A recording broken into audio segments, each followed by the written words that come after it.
नमस्कार, स्वागत है आपका जी बिजनेस में। मैं हूं दीपांशु भंडारी और हर साल की तरह इस साल भी आपके लिए जी स्टॉक अवार्ड्स तैयार हैं। 2022 काफी इवेंटफुल साल रहा है बाजार के लिए। कई सारी खबरें आई हैं, कई सारा एक्शन हुआ है। Stock sectors, wealth creators, destroyers, IPOs बहुत कुछ फोकस में है और हर बार की तरह स्टॉक अवार्ड्स आपके लिए तैयार। तो करते हैं शुरुआत इस साल स्टॉक अवार्ड्स 2022 की। मेरी पूरी टीम है मेरे साथ तैयार, कुशल, नुपुर, आशीष और Varun. End of course winners select करने के लिए और ये अवार्ड प्रेजेंट करने के लिए जी बिजनेस के मैनेजिंग एडिटर अनिल जी भी हमारे साथ हैं तैयार। सर, इवेंटफुल साल, बहुत सारी कैटेगरीज और हर साल मतलब अवार्ड के लिए तो हमें ढेर सारे नॉमिनेशंस मिल ही जाते हैं। तो बस करते हैं शुरुआत और क्या। चलिए, तो पहली कैटेगरी इंसिडेंटली मेरे पास ही है, डेब्यू ऑफ द ईयर। और अब तो हम आईपीओस में लिस्टिंग गेन्स और वो सब तो भूल ही चुके हैं, बट साल की शुरुआत में फिर भी अच्छा एक्शन था। तो 4 नाम है मेरे पास, वीनस पाइप्स, हरिओम पाइप्स, वेदांत फैशन और विरांडा। और वीनस में हमने देखा लिस्टिंग वे पे भी गेन थी और तब से अब तक भी गेन्स इसने मेंटेन करी है। सब्सक्रिप्शन बहुत ज्यादा था, पार्टिसिपेशन था। हरिओम में भी इतना ही एक्शन हमने देखा। वेदांत फैशन में लिस्टिंग अच्छी मिली है, सब्सक्रिप्शन अच्छा था, बट तब से थोड़ा फिसला है। और विरांडा में भी आपको डिसेंट गेन्स मिली है, बट सबसे ज्यादा सब्सक्रिप्शन जो था इस कैटेगरी में वो वीनस को मिला था 16 गुना, और रिटर्न्स भी अच्छे दिए। रिटर्न्स भी 115% के रिटर्न है, 16 गुना सब्सक्रिप्शन। लेकिन 16 गुना सब्सक्रिप्शन होने के बावजूद स्टॉक लिस्ट 8% ही ऊपर हुआ था। यानी कि आईपीओ में जिन्होंने पैसा लगाया वो, और आईपीओ के बाद भी। इसलिए ये अवार्ड जाता है पहली कैटेगरी का, debut of the year company Venus pipes.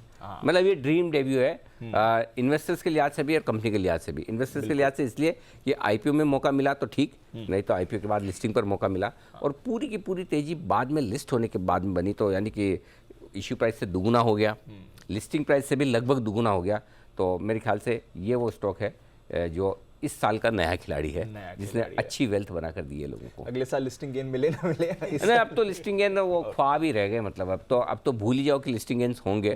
कोई मतलब अगर अब तो कोई 10% 15% भी ऊपर लिस्ट हो जाए ना, तो ये समझना कि बड़ी अचीवमेंट है। सो आई थिंक ये साल तक तो ये अवार्ड है, अगले साल होगा कि नहीं पता नहीं। ये आखिरी बार ये कैटेगरी हमारे लिए, ये कैटेगरी मिस भी हो सकती है, बिल्कुल। या फिर इस कैटेगरी को हम debutant wealth destroyer of the year भी हो सकता है।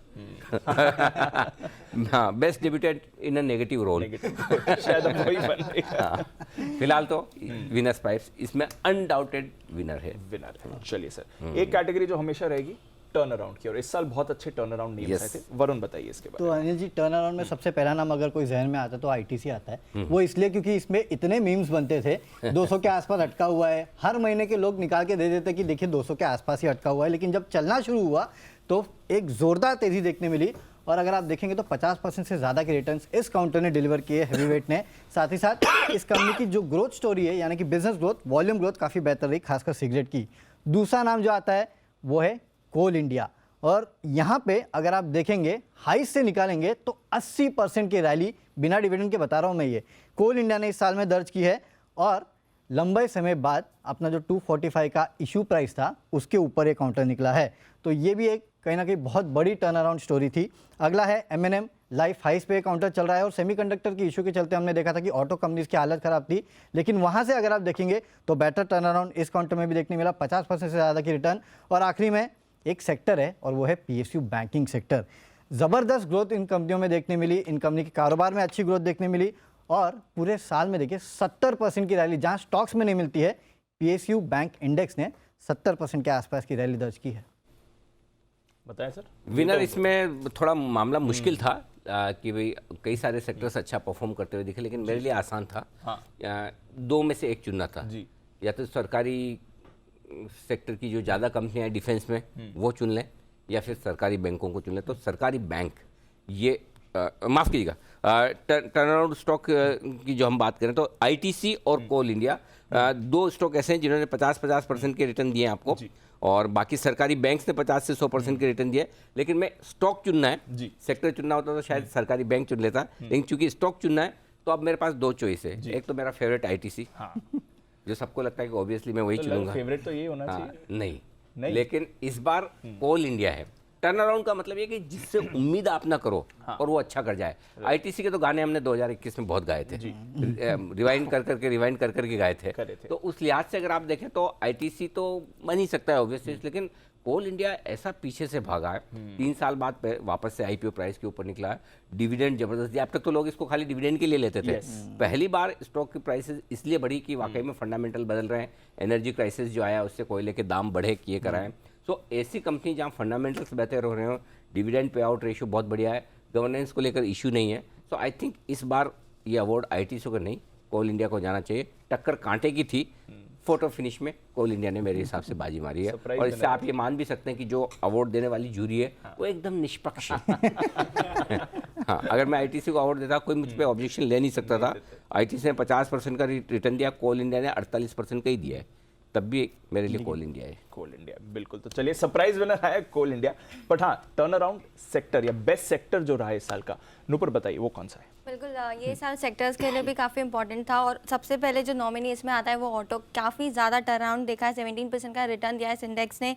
पिकअप अच्छा है, डिमांड अच्छी है, चाहे वो पैसेंजर व्हीकल हो, कमर्शियल व्हीकल, रूरल डिमांड में भी अभी काफ़ी ज़्यादा पिकअप आ चुका है। दूसरा नॉमिनी है डिफेंस स्टॉक, जहाँ पे हमने देखा काफ़ी ज़्यादा मोमेंटम इन स्टॉक्स में दिखा है।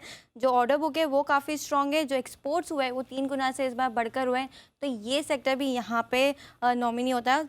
इसके बाद है शिपयार्ड सेक्टर, जहाँ पे जो सागरमाला प्रोग्राम था उसके चलते काफ़ी ज़्यादा प्रोजेक्ट्स मिले थे, ऑर्डर इनफ्लो काफ़ी स्ट्रॉन्ग से, मार्जिन इंप्रूव हो रहे, कैश इंसेंटिव्स कंपनी को मिलते हैं, टैक्सेस कम है, तो काफ़ी बूस्ट मिलता है एक सेक्टर को। लास्ट में पीएसयू बैंक्स, जैसे कि वरुण ने बताया काफ़ी ज़्यादा ग्रोथ है इस सेक्टर में, निम्स इंप्रूव हो चुके हैं, बैंकिंग सेक्टर के लिए टर्न अराउंड है, तो काफ़ी डिफिकल्ट होने वाला है सर आपके लिए यहाँ से चूज़ करना।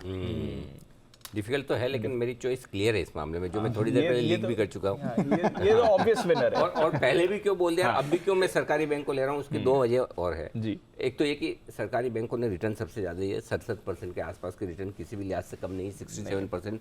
पूरा बैंक इंडेक्स बढ़ना अपने आप में बड़ी बात है। दूसरी बात ये कि 2022 की शुरुआत में हमने इस सेक्टर को इस sector of the year already चुना था, जिससे उम्मीद करें वो परफॉर्म कर जाए। अच्छा, बजट के तुरंत बाद भी जी हमारा ये सेक्टर ऑफ द ईयर था कि बजट के बाद अगर किसी एक सेक्टर में खरीदारी करनी है तो वो सरकारी बैंकों में होगी। तो उस लिहाज से मुझे लगता है कि सरकारी बैंकों ने ज़बरदस्त कमाल किया, बैलेंस शीट सुधर गई है, एनपीए लेवल कम हो गए हैं, प्रॉफिटेबिलिटी वापस आ गई है, और कई सारे सरकारी बैंक ऐसे हैं जो 2 से 3 गुना हुए हैं।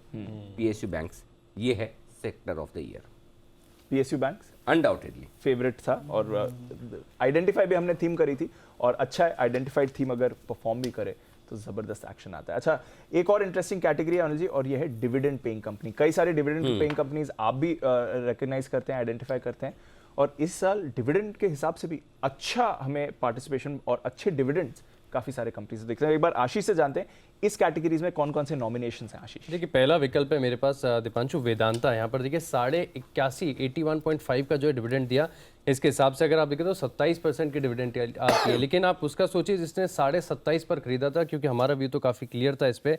हिंदुस्तान जिंक 36.5 रुपये का डिविडेंड दिया, तो करीब करीब 12% की यील्ड है। पॉलीप्लेक्स कॉर्पोरेशन, यहाँ पर कैपिटल अप्रिसिएशन भी देखने को मिला है काफ़ी सालों में, साथ में देखें तो 111 रुपये का बड़ा डिविडेंड दिया है, 7% की डिविडेंड यील्ड कर आती है। और सीएससी यहाँ पर भी देखिए 5 रुपये का डिविडेंड दिया, यानी 6% की यील्ड है। तो अनिल जी, डिविडेंड तो और भी कई सारी कंपनी थी, कई सारी कंपनीज ने वन टाइम डिविडेंड दिया जिन्हें हमने नहीं किया, ये रेगुलर वाली कंपनीज को ही चूज किया था सामने। वेदांता ये इसमें विनर है, और उसकी वजह ये थी कि पिछले साल वेदांता ने बहुत पैसा बना के दिया, इस साल बहुत सारा डिविडेंड दिया। 81 रुपये 50 पैसे का डिविडेंड किसी भी लिहाज से कम नहीं होता। सर। और मतलब आप सोचिए कि 300-325 रुपए के स्टॉक के लिए 80 रुपए का डिविडेंड आना हर एक लिहाज से बहुत ही जबरदस्त। 26-27% का डिविडेंड यील्ड, और ऐसा नहीं कि एक ही साल इसका। अच्छा, इसमें जो हमने निकाली है जो सारी कंपनियां, वो वन टाइम डिविडेंड वाली नहीं है, जिन्होंने एक ही बार दिया हो, कोई बिजनेस बेचा हो, वो नहीं। जो रेगुलर डिविडेंड पेइंग कंपनियां हैं उनमें वेदांता अनडाउटेडली, और जो कमोडिटी साइकिल का फायदा मिला है वो वेदांता ने, चाहे वो शेयर होल्डर्स को चाहे प्रोमोटर्स को जरूरत है ज़्यादा डिविडेंड की, किसी भी लिहाज से समझे, लेकिन कैश डिस्ट्रीब्यूशन किया है, और एक बार नहीं किया है, बार बार और लगातार किया है, लगभग हर क्वार्टर करने की ये डिविडेंड पॉलिसी रखते हैं। तो कई बार ये होता है कि आप कुछ स्टॉक्स में सिर्फ डिविडेंड की वजह से भी खरीदते हैं, और जब कभी साइकिल बढ़िया आए तेजी का, तो आपको कैपिटल अप्रिसिएशन भी हो जाता है, जिसमें सरकारी बैंकों को आप रखते हैं, कुछ पीएसयू स्टॉक्स को रखते हैं। वेदांता उस कैटेगरी में एकदम फिट होता है।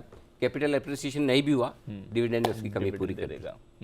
तो अगर आपका 26% डिविडेंड मिल गया और उसके बाद भी स्टॉक आपका 300 के ऊपर है, तो आपने पैसा तोड़ा नहीं पूरे साल भर में, जबकि मेटल्स इतने खराब थे। बिल्कुल, इनफैक्ट ये अच्छी प्रोटेक्शन वेदांता ने आपको दी है। बिल्कुल। तो चलिए वेदांता रहा, पॉलीप्लेक्स भी था कंटेंशन में, बट वेदांता का एब्सोल्यूट डिविडेंड जबरदस्त था। अच्छा, एक्शन बहुत हुआ है बाजार में अनिल जी, कंसोलिडेशन हुआ है, कई सारे मर्जर्स एक्विजिशंस हुए हैं, डीमर्जर्स भी थोड़े हुए हैं। तो एक कैटेगरी है most talked merger of the year. Usually ये कॉर्पोरेट एक्शन में आ जाता है, बट हमने सेपरेट कैटेगरी बनाई क्योंकि इस साल इतना एक्शन हुआ है। तो कुशल बताइए इस कैटेगरी में कौन कौन से नॉमिनेशंस हैं? देखिए इस साल 4 इंपॉर्टेंट बड़ी शादियां होती हुई दिखी हुई हैं। इनफैक्ट यहाँ पर सबसे पहले तो पीवीआर आइनॉक्स की मैं बात करूंगा। अब यही सेक्टर को मैं ट्रैक करता था, पहले 2 कंपनी थी, अब एक ही कंपनी रह गई। तो सेक्टर के नाम पे अब एक ही कंपनी पीवीआर, इसको ट्रैक करने वाले हैं हम। मार्च में इसकी अनाउंसमेंट हुई थी और देश की अब सबसे बड़ी ये फिल्म एग्जीबिशन कंपनी बन गई है। साथ ही फरवरी तक इसका ये मर्जर जो है कंप्लीट हो जाएगा। दूसरा है अदानी का, यहाँ पर अंबुजा और एसीसी का जो इन्होंने अधिग्रहण किया है। अब देश की दूसरी ये जो ग्रुप है सबसे बड़ा सीमेंट प्लेयर बन गया है। साथ ही आप देखिए मई 2022 में ये अनाउंसमेंट हुई थी और ये इंफ्रा और मटेरियल स्पेस में सबसे बड़ा ट्रांजैक्शन एमएनए ट्रांजैक्शन था। एचडीएफसी और एचडीएफसी बैंक, इसको तो किसी को भी कानो कान खबर ही नहीं पड़ी। बहुत ही बड़ा सरप्राइज मूव था और देश का सबसे बड़ा कॉर्पोरेट ट्रांजैक्शन यहाँ पर होता हुआ दिखा। $40 बिलियन की ये डील होती हुई दिखी है। एंड डेफिनेटली यहाँ पर देखना है कि फाइनल जो है मर्जर इसका कब हो जाता है। इनफैक्ट एलटीआई माइंडट्री यहाँ पर भी नज़र रखिए, ये चौथा बड़ा ऑप्शन था जहाँ पर नवंबर में इसके मर्जर जो है इन इफेक्ट आते हुए दिखे। और टेक महिंद्रा से भी ऊपर अब ये 5th लार्जेस्ट इंडिया की कंपनी, आईटी कंपनी बन गई है। ओके, तो अनिल जी मर्जर्स तो कई सारे हुए और मच अवेटेड कुछ डील्स भी हुई। यहाँ पर आपको विनर कौन सा दिख रहा है? विनर इसमें टाई है दीप, टाई है। अच्छा, 2 मर्जर के बीच में। एक तो अंबुजा एसीसी का जो मर्जर था वो, और दूसरा एचडीएफसी और एचडीएफसी बैंक। अंबुजा एसीसी का मर्जर इस लिहाज से इंपॉर्टेंट है कि पूरे मार्केट का बड़ा इंटरेस्ट था जी। मर्जर के बाद दोनों स्टॉक्स में बड़ी तेजी बनी है, वेल्थ भी बनती हुई दिखी है। और देश की नहीं, दुनिया की, देश की तो सबसे बड़ी सीमेंट कंपनी हो चुकी है, लेकिन दुनिया की भी बड़ी सीमेंट कंपनियों में से एक बनने की तैयारी अंबुजा एसीसी की होगी। तो ये merger.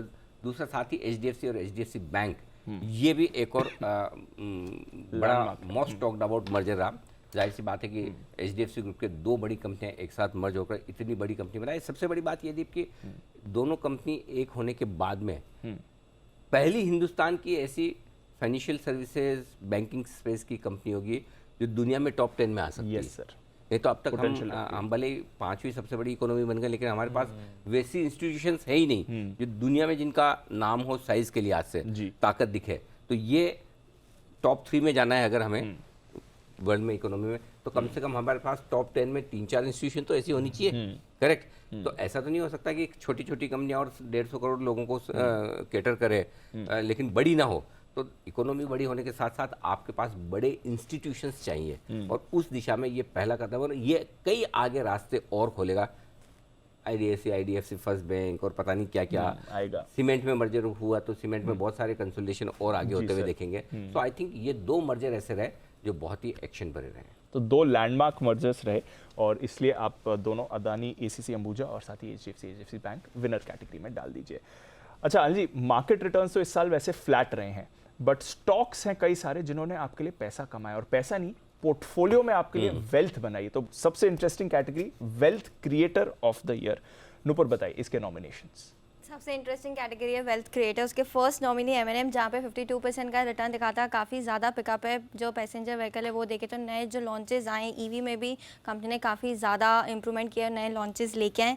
Boiling smoking hood cigarette business ITC second nominee है, जहाँ पे हमने देखा 56% का रिटर्न है इस साल। एफएमसीजी होटल में भी स्ट्रॉन्ग ग्रोथ है। सिगरेट बिजनेस तो कंपनी का हमेशा से अच्छा ही करता हुआ आया। कैश बिजनेस है, कंपनी का कैश काउ बिजनेस है। वैल्यूएशन देखे तो इंडस्ट्री से आधे पे ट्रेड कर रहा है, 19 टाइम्स पर है। इंडस्ट्री एवरेज 35 के आसपास आता है। मजदाव डॉक भी देखे तो 185 का रिटर्न दिया है स्टॉक ने इस साल में। ऑर्डर बुक काफ़ी स्ट्रॉन्ग है, 42,000 करोड़ के आसपास के ऑर्डर बुक है। मार्जिन में इंप्रूवमेंट है, रेवेन्यू डबल होती दिखी है। आउटलुक भी कंपनी का स्ट्रॉन्ग है। और लास्ट में पीएसयू बैंक हर कैटेगरी का पार्ट नॉमिनी बन रहा है, विनर भी बन चुका है, यहाँ पर भी है। निफ्टी पीएसयू बैंक ने करीबन 70% की, अगर आपने लगाया तो 70% का रिटर्न आपको मिल चुका होगा। क्रेडिट कोड देखे तो 10 साल की सबसे ज़्यादा रही है।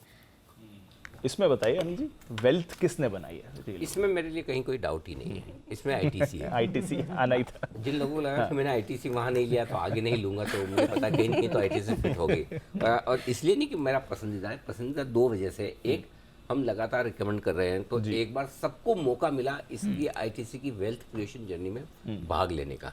एक तो ये कि आप खरीदने, जैसे कोल इंडिया है, कोल इंडिया ज़्यादा लोग ले नहीं पाए, है ना, टर्न अराउंड तो है लेकिन ज़्यादा लोग खरीद नहीं पाए। थोड़े बहुत इंस्टीट्यूशंस ने खरीदा, रिटेल ने खरीदा ही नहीं खरीदा, करेक्ट। लेकिन आईटीसी पूरे रिटेल ने खरीदा। और दूसरा कितना बढ़ा, M&M ने 50,000 करोड़ का मार्केट कैप एडिशन किया है, आईटीसी ने 1.5 लाख करोड़ का मार्केट कैप बढ़ा है। तो उस लिहाज से और उसके बाद भी दीप देखिए, अभी भी आईटीसी एफएमसीजी स्पेस में सबसे सस्ता शेयर है, सस्ता है, बिल्कुल 18-19 के मल्टीपल पर ट्रेड कर रहा है। सोचिए इतना बढ़ने के बाद लीवर को देखिए 55 के मल्टीपल पर, डाबर जैसा स्टॉक 45 के मल्टीपल पर है। कई सारी कंपनियों के जिसके पास जितना मार्केट कैप नहीं उतना कैश आईटीसी के पास पड़ा है। तो ऐसा नहीं कि इस साल इसने वेल्थ क्रिएट कर दी तो आगे के लिए संभावनाएं खत्म हो गई। हो सकता है थोड़ा टाइम पास करे, 4-6 महीना आपको थकाए, परेशान करे, लेकिन 4-6 साल भी तो थका चुका है। तब नहीं थके पैसा बना तो अब भी बनेगा। तो वेल्थ क्रिएटर पिछले साल भी था, थोड़े समय के बाद वापस से एक्शन में असल में जो वेल्थ बनती है वो इसने बनाई है। ठीक है, तो वेल्थ क्रिएटर तो आईटीसी है, but wealth creator Anil ji तो वेल्थ डिस्ट्रॉयर भी होगा। और ये कैटेगरी अनफॉर्चुनेटली मेरे पास आई है। कुछ वेल डिस्कस्ड नेम्स है हमारे पास। पेटीएम अनिल जी 60% स्टॉक गिरा और करीब 50,000 करोड़ का मार्केट कैप लॉस था। जोमैटो 57% ये गिरा है, नाइका 57% नीचे था, पीबी फिनटेक 51% नीचे था, और भी कई सारे नेम है, सिर्फ 4 ही हमें शॉर्टलिस्ट करने थे। तो पेटीएम, जोमैटो, नाइका और पीबी फिनटेक। बहुत ही टफ मुकाबला है जी मतलब टफ मतलब कांटे की अनाप शनाप टफ वाला मुकाबला है कि तीनों बराबर गिरे। नाइका जोमेटो 57%, पेटीएम 60%, लगभग बराबर तीनों गिरे। तीनों का मार्केट कैप भी लगभग बराबर उड़ा है। 52,000 करोड़ पेटीएम का, 57,000 करोड़ जोमेटो का, 56,000 करोड़ आपका नाइका का। लेकिन फिर भी बेस्ट कंपनी ने नेगेटिव रोल वो पेटीएम को जाएगा। पेटीएम को जाएगा। हाँ, उसकी 2 वजह दीप। एक तो पेटीएम में जितना डिस्ट्रक्शन हुआ वो सारा का सारा स्क्रीन पर हुआ। यस, लिस्टिंग के बाद से गिरता गिरता, हालांकि नाइका का में भी लिस्टिंग के बाद ज्यादा हुआ है। नाइका की तो लिस्टिंग अच्छी हुई थी जी। पेटीएम जोमेटो के पेटीएम के केस में, हाँ जोमेटो की भी लिस्टिंग अच्छी हुई थी, लेकिन पेटीएम ने तो शुरू से ही दम तोड़ दिया पहले दिन से ही। हाँ, तो उसने तो जिसने आईपीओ में पैसा लगाया उनको भी और बाकी लोगों को भी। तो आप चाहें तो इसमें 3 विनर भी रख सकते हैं, लेकिन 3 रखना ठीक नहीं है, इसलिए फिर हमने पेटीएम को रखा। तो 75% आईपीओ प्राइस से नीचे आना समथिंग रियली मतलब बहुत ही खराब। अब तो फिर भी थोड़ा सुधर कर 60% है। तो मेरे ख्याल से सबसे ज़्यादा वेल्थ डिस्ट्रॉय अगर किसी एक कंपनी ने की है तो वो पेटीएम है। न्यू एज कंपनी, देखो चारों के चारों न्यू एज कंपनी आई है, जोमेटो, नाइका और पॉलिसी बाजार, पीबी फिनटेक। तो ये और तो पेटीएम को जाना चाहिए। चलिए, तो ये क्लियर विनर पेटीएम इस कैटेगरी में आया है आईपीओ से। वो इस बार पेटीएम पे भी मीम्स काफ़ी बने पूरे साल भर। मतलब जितना डिस्काउंट पेटीएम की वजह से दूसरे जगह शॉपिंग वगैरह में मिलता था, एक ही साथ सारा वापस ले लिया एक ही बार में सारे डिस्काउंट वापस ले लिए। चलिए सर, अच्छा अगली कैटेगरी भी बहुत इंटरेस्टिंग है, क्योंकि इसका लास्ट ईयर इस कैटेगरी का विनर आईटीसी था, क्योंकि ये सबसे ज्यादा चर्चित stock, most talked about stock. अच्छा, लास्ट ईयर आईटीसी था, क्योंकि कहीं नहीं गया लास्ट ईयर। यस, इस साल कौन सा मोस्ट डिस्कस स्टॉक था वरुण? प्रदीप, कहीं नहीं गया इसके लिए चर्चा में था, लेकिन ये जो स्टॉक में पहला स्टॉक ऐसा है जो इतना गिरा कि चर्चा में था, वो पेटीएम है, जो कि आप लोग बात भी कर रहे हैं। तो अब रोज गिरेगा तो चर्चा में आएगा, जाहिर सी बात है, उसके वजह से चर्चा में था। लेकिन इस कंपनी के मैनेजमेंट की वजह से भी चर्चा में था, जो लगातार आके कुछ ना कुछ बयान देते रहते थे। सिर्फ ये नहीं, मार्केट में छोड़िए, ऑफ मार्केट में भी आप लगातार इसका नाम यूज करते रहते हैं। तो एक पहला स्टॉक तो ये है। दूसरा LIC, मच अवेटेड आईपीओ था, फाइनली आईपीओ आया। स्टॉक किसी को पसंद नहीं, लेकिन कंपनी सबको पसंद है, क्योंकि जिस तरह से ग्रोथ इस कंपनी ने डिलीवर की है, और आप VNB मार्जिन्स देखे, जिस तरह से प्राइवेट कंपनीज के मुकाबले में इस कंपनी ने अपने VNB मार्जिन्स बढ़ाए हैं, उसके चलते कारोबार में लगातार ग्रोथ देखने मिली, इसके लिए चर्चा में था। अगला था पिरामल एंटरप्राइजेस, छोटी छोटी करके लगातार खबरें आती थी, फार्मा बिजनेस का डीमर्जर, DHFL, रोज के रोज कोई ना कोई खबरें आती थी। और आखिरी में PSU बैंकिंग स्पेस, अच्छे रिटर्न्स तो दिए, लेकिन किसने सोचा था कि इस साल SBI सबसे ज़्यादा प्रॉफिट कमाने वाली कंपनी बनेगी। 13,000 करोड़, रिलायंस को भी बीट किया। बिल्कुल, तो इसमें बहुत साफ है, सबसे ज़्यादा जिसकी चर्चा हुई LIC। मुझे लग ही रहा था यह जीतेगा। लिस्टिंग के साथ भी, लिस्टिंग के बाद भी है ना। और इश्यू के पहले बहुत माहौल बना, देश का सबसे बड़ा IPO, जमकर रिटेल ने पैसे लगाए, और बाद की कहानी आप सबको पता है, 40% इश्यू प्राइस से नीचे है, और मायूस चेहरे वही है कि, और लोगों ने यहाँ भी मीम्स कम नहीं बनाए कि LIC से पैसा कमाना है तो आपको ज़िंदगी के बाद ही मिलेगा, ऊपर जाने के बाद ही, यहाँ जीते जी नहीं मिलेगा। लेकिन ठीक है, ये सब लोगों के अपने अपने व्यूज़ हैं। लेकिन हाँ, सबसे ज़्यादा चर्चा हुई है, इशू के पहले भी हुई है, इशू के बाद भी हुई है, तो वो LIC, तो इसमें तो कहीं कोई मतलब डाउट ही नहीं, दूसरी बात सोचने की ज़रूरत ही नहीं है। इसने काफ़ी रिकॉर्ड्स तोड़े थे। हाँ, हर तरह के रिकॉर्ड तोड़े और दिल तोड़ हर दिए उसके जगह, बाद। मतलब हर जगह सुर्खियों में रहा LIC। चलिए, सुर्खियों की बात निकली अनिल जी, तो खबरों के लिहाज से बहुत ही ज्यादा बिजी साल रहा हमारे लिए, और इसलिए हमने 2 कैटेगरीज कर दिए हैं, biggest story of the year global और biggest story of the year India. Okay. तो पहले ग्लोबल की या इंटरनेशनल सबसे बड़ी स्टोरी कौन थी? आशीष, नॉमिनेशंस क्या हैं? देखिए, सबसे पहला नॉमिनेशन है मेरे पास पूरी कोरोना की ओमिक्रॉन वेरिएंट की जो स्टोरी है, इनफैक्ट अब साल के अंत में फिर से आ रही है, तो लग रहा है कि कैरी फॉरवर्ड भी करेंगे इसे। दूसरा है रशिया यूक्रेन वॉर, ये सडन सरप्राइज मिला था, और इसके बाद ही अगर आप देखें तो रेट हाइक्स का दौर शुरू हो गया, इन्फ्लेशन की चिंता आ गई, रिसेशन के फियर आ गए, तो इसके चलते भी देखें तो ग्लोबल मार्केट्स में काफ़ी हलचल आपको देखने को मिली। और जो एक और कैटेगरी है वो काफ़ी इंटरेस्टिंग, इलॉन मस्क साहब, अगर आप देखें तो ये तो लगातार रोज़ नई स्टोरी देते हैं सर, ट्विटर का अधिग्रहण किया, या फिर आप कह दिए कि सीधे पुतिन को चुनौती दे दी, तो ये तो लगातार रोज़ नई स्टोरी देते ही हैं। इसमें विनर वैसे थोड़ा मुश्किल था मामला, 2 स्टोरीज बड़ी नेक टू नेक थी। एक तो ये कि ग्लोबल सेंट्रल बैंक्स की तरफ से ब्याज दरें बढ़ाना, महंगाई, रिसेशन के डर, ये अपने आप में एक बहुत बड़ी स्टोरी थी ग्लोबल मार्केट्स में हुई। लेकिन इस स्टोरी की जो मूल वजह थी उसको मैंने विनर चुना है, और वो है रशिया और यूक्रेन के बीच का युद्ध।